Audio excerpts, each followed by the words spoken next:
ਸਿਆਣੇ ਕਹਿੰਦੇ ਆ ਜਰ ਜ਼ਮੀਨ ਤੇ ਜੋਰੂ ਆ ਤਿੰਨੋਂ ਜ਼ਮੀਨ ਤੇ ਫਸਾਦ ਹੁੰਦੀਆਂ ਨੇ। ਜਿੱਦਾਂ ਆਪਣੀ ਆ ਜ਼ਮੀਨ ਆ ਆਪਣਾ ਬੰਨਾ ਹੈ ਮੇਰੇ ਪਿੱਛੇ ਜਿਹੜਾ ਤੁਸੀਂ ਦੇਖਦੇ ਆ ਜ਼ਮੀਨ ਵਾਲੇ ਨੇ ਕੀ ਕਰਦਾ ਹਰ ਫਸਲ ਤੇ ਜੀ ਬੰਨਾ ਖੋਤਰਨ ਦੇ ਬਹਾਨੇ ਬੰਦਾ ਬੰਨਾ ਖੋਤਰ ਦੇ ਅੱਗੇ ਲੈ ਜਾਂਦਾ ਵਧਾ ਜਾਂਦਾ। ਏਦਾਂ ਕਰਦੇ ਕਰਦੇ ਜਿਹੜਾ ਮੇਰਾ ਆ ਕਿੱਲਾ ਹੈਗਾ ਸਾਡਾ ਹੈਗਾ ਇਹ ਜੀ ਹੋ ਗਿਆ 1.5 ਵਿਗੇ ਦਾ ਤੇ ਇਹਦਾ 2.5 ਵਿਗਿਆਂ ਦਾ ਹੋ ਗਿਆ। ਗੱਲ ਹੈ ਕਿ ਇਸ ਤਰ੍ਹਾਂ ਫਸਾਦ ਹੁੰਦੇ ਨੇ। ਜੇ ਕੋਈ ਇੱਥੇ ਕੋਈ ਥੋੜਾ ਜਿਹਾ ਏਦਾਂ ਬੰਦਾ ਆ ਜੇ ਜ਼ੋਰਾਵਰ ਹੁੰਦਾ ਜ਼ਿਆਦਾ ਜ਼ੋਰਾਵਰ ਤਾਂ ਉਹਨੇ ਇਹਨੂੰ ਫੜ ਲੈਣਾ ਸੀ। ਅਸੀਂ ਤੇ ਕੁਛ ਨਹੀਂ ਕਿਹਾ ਮਾੜਾ ਆ ਵਿਚਾਰੇ ਦੇ ਛੋਟੇ ਛੋਟੇ ਬੱਚੇ ਆ ਤੇ ਚੁੱਪ ਕਰ ਜਾਈਦਾ ਠੀਕ ਹੈ ਜੀ। ਜਿਸ ਦਿਨ ਪਟਵਾਰੀ ਨੂੰ ਸੱਦਿਆ ਤੇ ਉਹਨੇ ਆ ਕੇ ਕੱਛਿਆ ਤੇ ਪੂਰਾ ਕਰ ਦੇਣਾ ਪਰ ਅਸੀਂ ਨਹੀਂ ਕਰਦੇ। ਕਦੀ ਕਦੀ ਨੁਕਸਾਨ ਵੀ ਖਾ ਜਾਈਦਾ। ਕੋਈ ਨਹੀਂ ਆਪਾਂ ਨੂੰ ਰੱਬ ਨੇ ਬਹੁਤ ਦਿੱਤੀ ਹੈਗੀ ਤੇ ਉਹਦੇ ਕੰਮ ਸਰ ਜਾਂਦਾ। ਇਸ ਤਰ੍ਹਾਂ ਬੁੱਤਾ ਸਾਰ ਲੈਂਦਾ ਉਹ ਵਕਤ ਗੁਜ਼ਾਰ ਲੈਂਦਾ ਉਹਦੇ ਬੱਚੇ ਕੁਝ ਖਾ ਪੈਂਦੇ ਤੇ ਕਦੀ ਨਹੀਂ ਰੋਕਿਆ।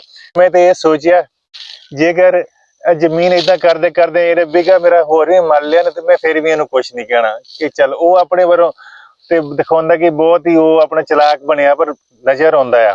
ਕਦੀ ਮਿੱਟੀ ਨਾਲ ਚੰਨ ਨਹੀਂ ਲੁਕਦਾ ਤੇ ਇਸ ਤਰ੍ਹਾਂ ਇਹ ਵੀ ਨਹੀਂ ਲੁਕ ਸਕਦੀ। ਕਦੀ ਕਦੀ ਬਰਦਾਸ਼ਤ ਤੁਸੀਂ ਵੀ ਸਾਰੇ ਜ਼ਿਮੀਂਦਾਰਾਂ ਦੀ ਬੇਨਤੀ ਹੈਗੀ ਹੱਥ ਬਣ ਕੇ ਬਰਦਾਸ਼ਤ ਕਰ ਲਿਆ ਕਰੋ ਥੋੜਾ ਜਿਹਾ। ਤੁਹਾਡੀ ਬਰਦਾਸ਼ਤ ਦੇ ਬਦਲੇ ਰੱਬ ਤੁਹਾਨੂੰ ਬਹੁਤ ਕੁਛ ਦਊਗਾ। ਉਹ ਕਿਸੇ ਗਰੀਬ ਦਾ ਕੰਮ ਹੋ ਜਾਂਦਾ। ਹਾਂ ਕੋਈ ਤਕੜਾ ਤਕੜਾ ਕਰਦੇ ਫਿਰ ਉਹਦੇ ਅੱਗੇ ਖਲੋ ਜਾਓ ਮੁੱਛਾਂ ਵੱਢ ਕੇ ਤੇ ਮੈਦਾਨ ਜਾ ਜਾਓਗੇ ਤੂੰ ਕੌਣ ਤੇ ਮੈਂ ਕੌਣ। 1 ਫੁੱਟ ਨਹੀਂ ਦੇਣੀ 1 ਇੰਚ ਨਹੀਂ ਦੇਣੀ ਜ਼ਮੀਨ। ਪਰ ਗਰੀਬ ਅੱਗੇ ਕੁਛ ਮਾੜਾ ਜਿਹਾ ਸਬਰ ਕਰ ਲਈਦਾ ਤੇ ਕੁਛ ਵੀ ਨਹੀਂ ਹੁੰਦਾ ਤੇ ਕੁਛ ਵੀ ਨਹੀਂ ਜਾਣ ਲੱਗਾ। ਆਪਣਾ ਕੀ ਜਾਣਾ ਯਾਰ ਅਗਰ ਜੇ ਆਪਣਾ 1 ਵਿਗੇ ਦੀ ਨਾ ਹੀ ਆਉ ਤਾਂ ਕੋਈ ਆਪਾਂ ਨੂੰ ਨਹੀਂ ਫਰਕ ਪੈਂਦਾ। ਆਪਣੇ ਬੱਚੇ ਫਿਰ ਵੀ ਚੰਗੇ ਰਹਿੰਦੇ ਆ। ਉਹ ਵਿਚਾਰੇ ਬਹੁਤ ਹੀ ਮਾੜੇ ਹੁੰਦੇ ਆ।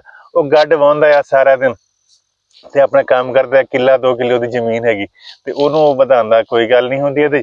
ਉਹ ਤਾਂ ਪਾਣੀ ਵੀ ਸਾਡੇ ਵੱਲੋਂ ਲਾ ਲੈਂਦੇ ਚੁੱਪ ਕਰ ਜਾਂਦਾ ਕਿ ਯਾਰ ਖੈਰ ਹੈਗੀ ਉਹਦਾ ਵੀ ਬੁੱਤਾ ਸਰ ਜਾਂਦਾ ਵਿਚਾਰੇ ਦਾ ਮਸਲਾ ਨਹੀਂ। ਉਹਨੂੰ ਵੀ ਇਸ ਤਰ੍ਹਾਂ ਚਾਹੀਦਾ ਨਹੀਂ ਉਹ ਮੈਨੂੰ ਕਹਿ ਦਿੰਦਾ ਕਿ ਯਾਰ ਇੱਦਾਂ ਤੇ ਮੈਂ ਉਹਨੂੰ ਵਿਗਾ ਦੇ ਦੇਣਾ ਸੀ ਕੋਈ ਗੱਲ ਨਹੀਂ ਜਿੰਨੇ ਤੱਕ ਵਾਹੁਣੀ ਵਾਹ ਜਦ ਤੇਰੇ ਹਾਲਾਤ ਠੀਕ ਹੋ ਜਾਣ ਫਿਰ ਮੈਨੂੰ ਦੇ ਦੇ।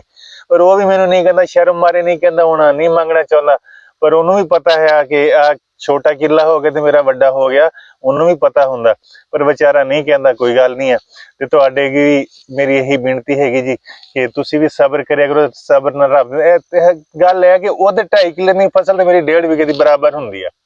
ਉਹਨੇ ਚੀਜ਼ਾਂ ਉਹ ਬੰਦਾ ਉਹਨੇ ਰੱਬ ਬਰਕਤ ਪਾ ਦਿੰਦਾ ਇਹਦੇ ਵਿੱਚ ਇਹਦੀ ਕੋਈ ਸ਼ੱਕ ਵੀ ਨਹੀਂ ਹੈ। ਤੇ ਮੇਰੀਆਂ ਗੱਲਾਂ ਤੁਹਾਨੂੰ ਚੰਗੀਆਂ ਲੱਗੀਆਂ ਹੋਣ ਤੇ ਲਾਇਕ ਤੇ ਜ਼ਰੂਰ ਕਰਨਾ ਤੇ ਸਬਸਕ੍ਰਾਈਬ ਵੀ ਜ਼ਰੂਰ ਕਰ ਲੈਣਾ।